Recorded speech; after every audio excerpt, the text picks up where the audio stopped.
അമ്പരം വെള്ളപ്പട്ടു പുതച്ചു വസുധ പച്ചപ്പട്ടു ഞോറിഞ്ഞെടുത്തു.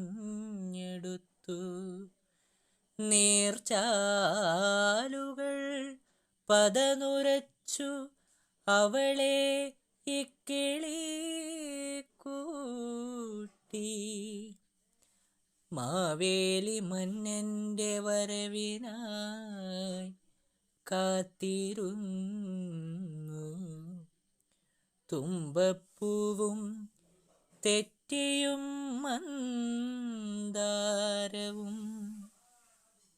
ഒപ്പം തലയെടുപ്പോടെ നിവർന്നു നിന്നു. ചെങ്ങാലിയും സ്വർണമുഖിയും. RN ബ്ലോഗ്സിൻ്റെ കാർഷിക രംഗത്തിലേക്ക് എല്ലാവർക്കും സ്വാഗതം. ഇന്ന് ഈ കാർഷിക രംഗത്തിൽ ഞാൻ ഉൾപ്പെടുത്താൻ ഉദ്ദേശിക്കുന്നത് നേന്ത്രവാഴ കൃഷിക്ക് വേണ്ട കന്ന് എങ്ങനെയാണ്, അതിൻ്റെ നടീലിന് വേണ്ടി നമ്മൾ എങ്ങനെയാണ് തയ്യാറാക്കേണ്ടതാണ് എന്നാണ് ഞാൻ ഇന്ന് പറയാൻ ഉദ്ദേശിക്കുന്നത്. സാധാരണയായി പഴമക്കാർ, ഇത് നമ്മളുടെ പൂർവികർ, അച്ഛൻ, അങ്ങനെ നമ്മളുടെ പൂർവികർ വാഴക്കൃഷി നടത്തിയിരുന്നത് തികച്ചും വ്യത്യസ്തമായ രീതിയിലാണ്. ഇന്നത്തെ പുതിയ തലമുറ വേറൊരു രീതിയിലാണ് ചെയ്യുന്നത്. അപ്പോൾ ആ പഴയ രീതിയിലേക്ക് ഞാനൊന്ന് എത്തി നോക്കുകയാണ്. അതെങ്ങനെയാണ് ചെയ്തിരുന്നത് എന്ന് ഞാൻ നിങ്ങളിലേക്ക് എത്തിക്കാം. ഇന്നുള്ള പഴമക്കാർ, ഇന്നുള്ള പഴയ തലമുറ, എന്നെപ്പോലെയുള്ള പഴയ തലമുറക്കാർക്ക് ഇത് തീർച്ചയായും അറിയാം. ഇത് പ്രത്യേകം ഞാൻ പുതിയ തലമുറയ്ക്ക് വേണ്ടിയിട്ടുള്ള ഒരു ഇൻഫർമേഷൻ വേണ്ടിയിട്ടാണ്. അപ്പോൾ ഈ വീഡിയോ ആദ്യം മുതൽ അവസാനം വരെ കാണാൻ ശ്രമിക്കുക. നിങ്ങളുടെ നിർദ്ദേശങ്ങളും അഭിപ്രായങ്ങളും കമൻറ്റ് ബോക്സിൽ മറക്കാതെ ഇടാൻ ശ്രമിക്കുക. മാക്സിമം ആളുകളിലേക്ക് ഈ കാർഷിക രംഗത്തെ വിവരങ്ങൾ ഷെയർ ചെയ്യാനും മടിക്കണ്ട.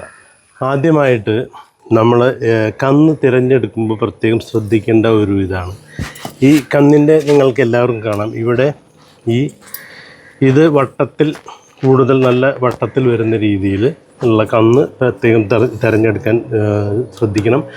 ഇത് നാടൻ നേന്ത്രവാഴയുടെ കന്നാണ്. ഓക്കെ, അപ്പോൾ ഈ കന്ന് നമ്മൾ ആദ്യം തന്നെ പുതിയ വരുന്ന കന്നുകൾക്ക് നിങ്ങൾ കാണാം, ഈ വേരുകളെല്ലാം കാണാം. ഈ വേരുകളെല്ലാം നല്ല രീതിയിൽ നമ്മളിങ്ങനെ ചെത്തിക്കളഞ്ഞു കൊടുക്കുക.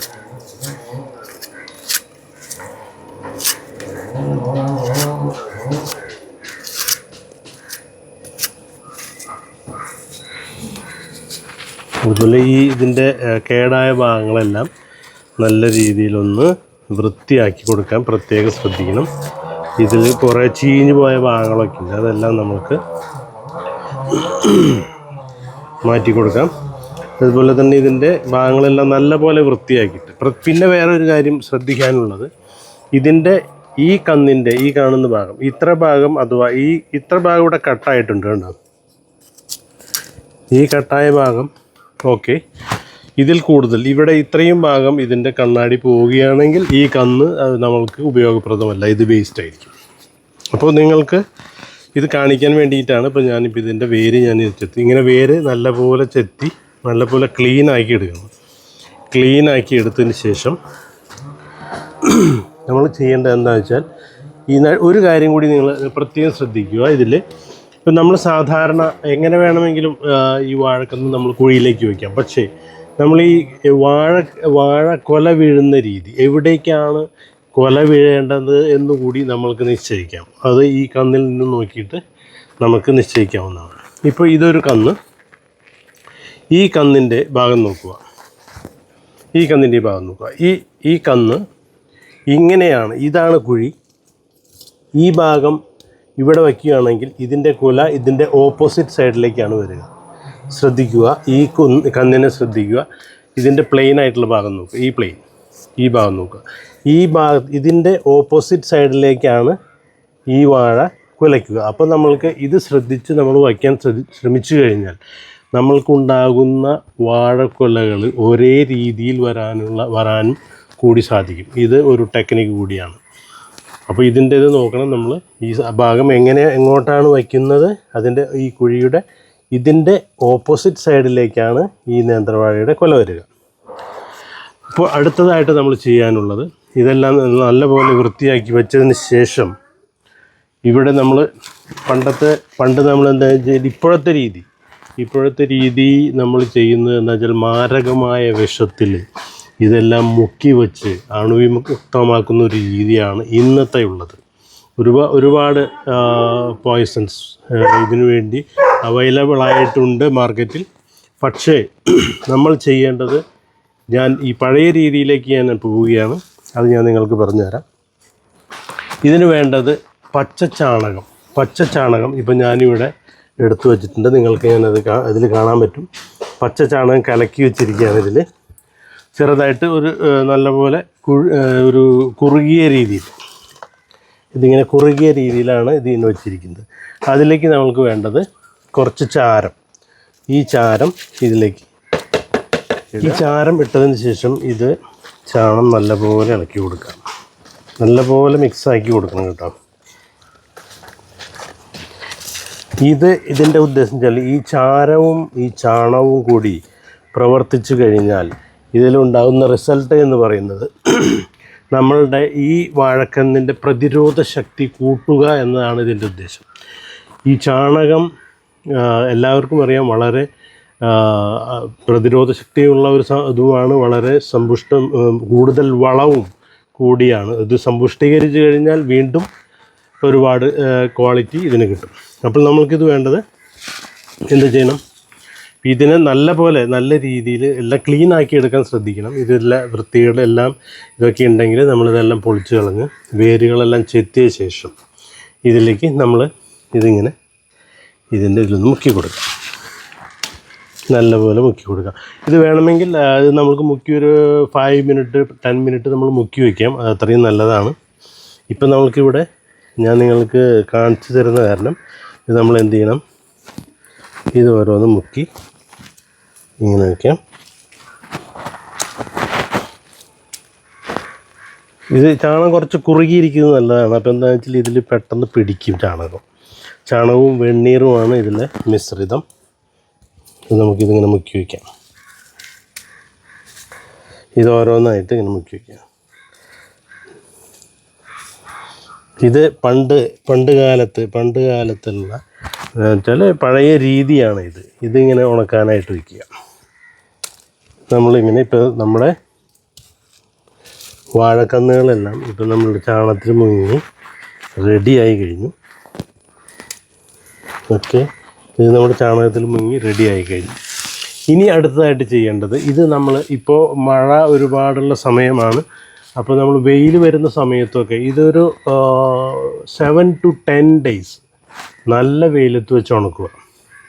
ഒരു ദിവസം വെച്ച് കഴിഞ്ഞാൽ അത് പിറ്റേ ദിവസത്തേക്ക് നമ്മൾ ആ കന്ന് മറച്ച് വെച്ച് ഇങ്ങനെ മറച്ചും തിരിച്ചും ഇതിനെ ഉണക്കിയെടുക്കുക. നല്ലപോലെ ഉണക്കിയെടുക്കുക. ഒരു 10 days, അതിപ്പോൾ ഒരു 15 ദിവസം ആയാലും അതിൽ കുഴപ്പമൊന്നുമില്ല. ഇത് പ്രത്യേകം ശ്രദ്ധിക്കേണ്ടത്, ഇതിൽ ചാരവും മിക്സ് ചെയ്യാൻ പ്രത്യേകം നിങ്ങൾ എല്ലാവരും ശ്രദ്ധിക്കണം. ഓക്കെ, അതുപോലെ തന്നെ ഇത് നടുന്ന സമയത്ത് ഇതിൻ്റെ കൂടെ നമ്മൾ സുഡോമോണസും കൂടി ഇതിൽ ആഡ് ചെയ്യണം. സുഡോമോണസ് ഇന്നത്തെ ഒരു കൃഷി രീതി എന്ന് വെച്ചാൽ ഇന്നത്തെ നമ്മളുടെ സ്വഭാവം അനുസരിച്ച് സുഡോമോണസ് വളരെ അത്യാവശ്യമാണ്. അതിൻ്റെ പെട്ടെന്നുള്ള വളർച്ചയ്ക്ക് സുഡോമോണസ് വളരെ ഉപകാരപ്രദമായിരിക്കും. ഇപ്പോൾ ഈ വീഡിയോയിൽ നിങ്ങൾ കാണുന്ന ഈ വാഴക്കന്ന് ഇതെല്ലാം നേന്ത്രവാഴയുടെ നാടൻ നേന്ത്രവാഴയുടെ കന്നുകളാണ്. ഇന്ന് പല രീതിയിലുള്ള കന്നുകളുണ്ട്. സ്വർണ്ണമുഖി, അങ്ങനെ കിൻഡൽ വാഴ, അങ്ങനെ പല രീതിയിലുണ്ട്. ഇത് ഞാനിവിടെ എടുത്തിരിക്കുന്നത് നാടൻ നേന്ത്രവാഴയുടെയാണ്. ചെങ്ങാലിക്കുടനല്ല, നാടൻ നേന്ത്രവാഴയുടെ കന്നാണ്. അപ്പോൾ ഈ രീതിയിൽ നിങ്ങളെല്ലാവരും ഒന്ന് ട്രൈ ചെയ്യുക. അത് എത്ര കണ്ട് നിങ്ങൾക്ക് റിസൾട്ട് കിട്ടുമെന്ന് നോക്കാം. അത് പ്രത്യേകിച്ച് ആ ടെക്നിക്ക് കൂടി ഒന്ന് ട്രൈ ചെയ്യുക. വാഴക്കുല എങ്ങോട്ട് വീഴണം എന്ന് ഞാൻ പറഞ്ഞ ആ ടെക്നിക്കിലൂടെ ഒന്ന് നിങ്ങൾ പരീക്ഷിച്ച് നോക്കൂ. തീർച്ചയായും നിങ്ങൾക്കതിൻ്റെ റിസൾട്ട് കിട്ടും. അപ്പോൾ ഞാനിവിടെ നിങ്ങൾക്ക് വിശദീകരിച്ച് തന്ന ഈ കൃഷി രീതി എല്ലാവർക്കും, ഈ നേന്ത്രവാഴയുടെ കന്ന് നടുന്ന രീതി നിങ്ങൾക്ക് എല്ലാവർക്കും മനസ്സിലായി. നിങ്ങളതെല്ലാം നിങ്ങളൊന്ന് പരീക്ഷിച്ച് നോക്കുക. അതുപോലെ തന്നെ ഇത് നടുന്ന രീതിയും കൂടി ഞാൻ പറയാം. ഇത് നടുന്ന ഒരു 10-15 ശേഷം, എനിക്കിപ്പോൾ ഈ വീഡിയോയിൽ ഇത് കാണിക്കാൻ പറ്റില്ല. എന്ന് വെച്ചാൽ നമ്മൾക്ക് ഇനി ഒരു 15 ദിവസം കൂടി നമ്മൾക്ക് വെയിറ്റ് ചെയ്യേണ്ടത് അത്യാവശ്യമാണ്. അപ്പോൾ ഇത് നല്ല പോലെ ഉണങ്ങിയതിന് ശേഷം വാഴയുടെ കുഴിയെടുത്ത് അത് താത്താന്ന് പറയുമ്പോൾ കുഴിയെടുത്തതിന് ശേഷം ആ കുഴിയുടെ സെൻറ്ററിൽ ഒരു ചെറിയൊരു കുഴി, ഇതിൻ്റെ കന്ന് ഇരിക്കാനുള്ള, ഈ കുഞ്ഞു വാഴ കന്ന് ഇരിക്കാനുള്ള ഒരു കുഴിയെടുത്ത് അതിൽ വച്ചതിന് ശേഷം കുറച്ച് മണ്ണ് സൈഡിലേക്ക് ഇട്ടതിന് ശേഷം കുറച്ച് അത് വളം നമ്മൾ അതിലിടുക.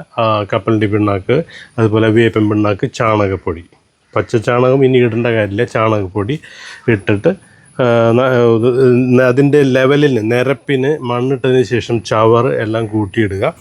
പിന്നെ ഇതിന് ഇപ്പോൾ കയ്യോടെ ഇപ്പോൾ കുമ്മായം നമ്മൾ ചേർക്കണമെന്നില്ല.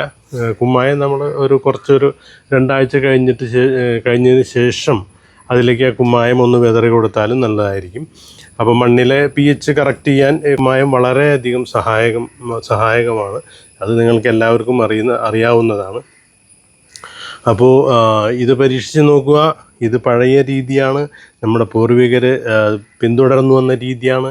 ഇപ്പോൾ പുതിയ തലമുറ പരീക്ഷണങ്ങളും പുതിയ തലമുറയുടെ ഒരു തെറ്റായ രീതി എന്നല്ല ഞാൻ പറയുന്നത്. ആ ഒരു ഇന്നത്തെ കാലഘട്ടം അനുസരിച്ച്, ഇന്നത്തെ മണ്ണിൻ്റെ സ്വഭാവം അനുസരിച്ചാണ് ഇന്നത്തെ പുതിയ തലമുറ പല ഗവേഷണങ്ങളും ഒക്കെ ആയിട്ട് മുന്നോട്ട് പോകുന്നത്. അതെല്ലാം ഓക്കെ. പക്ഷേ നമ്മൾ ഈ രീതി, പഴയ രീതി, നമ്മളുടെ പൂർവികർ പിന്തുടർന്നു വന്ന രീതി ഒന്ന് പരീക്ഷിച്ച് നോക്കുക. അത് എത്ര ഉണ്ട്, വീണ്ടും നമ്മൾക്ക് അത് ഫലപ്രദമാക്കാൻ പറ്റുമോ? ഇന്നത്തെ കാലത്ത് എല്ലായിടത്തും ജൈവ കൃഷികൾ ഒരുപാട് വ്യാപിച്ചു കൊണ്ടിരിക്കുകയാണ്. ജൈവകൃഷിയുടെ ഉൽപ്പാദനങ്ങൾ എങ്ങനെയാണ് ജൈവകൃഷി ചെയ്യുന്നത്, അതിനുവേണ്ടി വരുന്ന ജൈവവളം എങ്ങനെ നമ്മൾക്ക് ഉണ്ടാക്കാം, അത് വീട്ടിലുണ്ടാക്കാവുന്ന പല രീതികളും ഇന്നത്തെ കാലത്ത് ഇംപ്ലിമെൻറ്റ് ചെയ്ത് കഴിഞ്ഞു.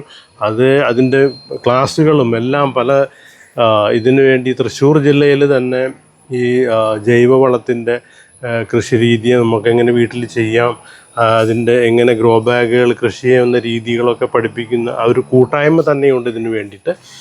അപ്പോൾ അതിൻ്റെയൊക്കെ ഡീറ്റെയിൽസ് ഞാനൊരു അടുത്ത വീഡിയോയിൽ നിങ്ങൾക്ക് ഇട്ട് തരാം. അപ്പോൾ ഈ വീഡിയോ മറക്കാതെ കാണുക, സ്കിപ്പ് ചെയ്യാതെ കാണുക, കൂടുതൽ ആളുകളിലേക്ക് ഷെയർ ചെയ്യുക. നിങ്ങളുടെ വീണ്ടും ഞാൻ പറയുന്നു, നിങ്ങളുടെ വിലയേറിയ അഭിപ്രായങ്ങളും നിർദ്ദേശങ്ങളും ഇതിലേക്ക് എത്രയും പെട്ടെന്ന് അറിയിക്കുക. അതുവരെ RN വ്ലോഗ് സൈനിങ് ഓഫ്.